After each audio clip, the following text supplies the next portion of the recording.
That's exactly what he did. Fighting the Chinese was incredibly satisfying. Their weak mounted units dealt no damage to my Testudo Standard and provided a great target for my polearm. Additionally, the AI mounted units don't see trees and collide with them all the time.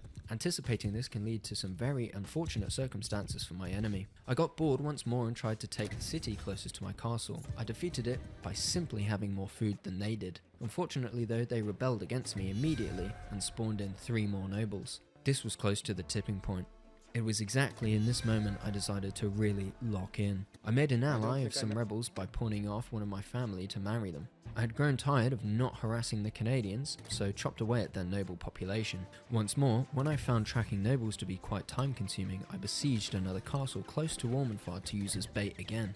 They assembled a 500 strong army and nibbled at the bait and then ran away. I assembled a few parties to try and take on this giant, which ended exceptionally well. I tracked down the remaining 2 Canadians to Bellegarde and camped outside it, hoping they would come outside and play. I got bored of waiting and besieged the city.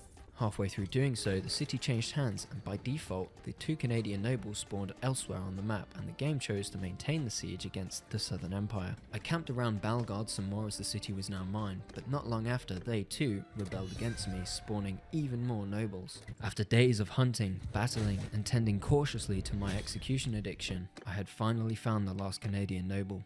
After swinging my axe, their lands defaulted to a rebel faction, making my map look like this. I took war immediately back to China and what was left of the USA's doorsteps while they were mixed up in their own conflict. I rinsed and repeated every strategy I knew under the sun because at this point Themistocles has repetitive strain injury so bad it's taking 3 or 4 swings to complete the decapitation, which is just embarrassing for everyone involved. Remember when I auctioned off a woman from my family to try and make an ally? Well, that very faction has just been absorbed by the Chinese along with that woman, Athene. She assimilates into their ranks and joins an army that I take on. After killing a good 60% of their army by myself, my polearm accidentally kills her too. I took immense pleasure in beheading her alongside 5 other Chinese nobles.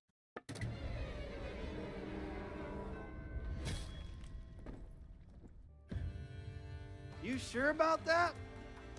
You sure about that? That's why?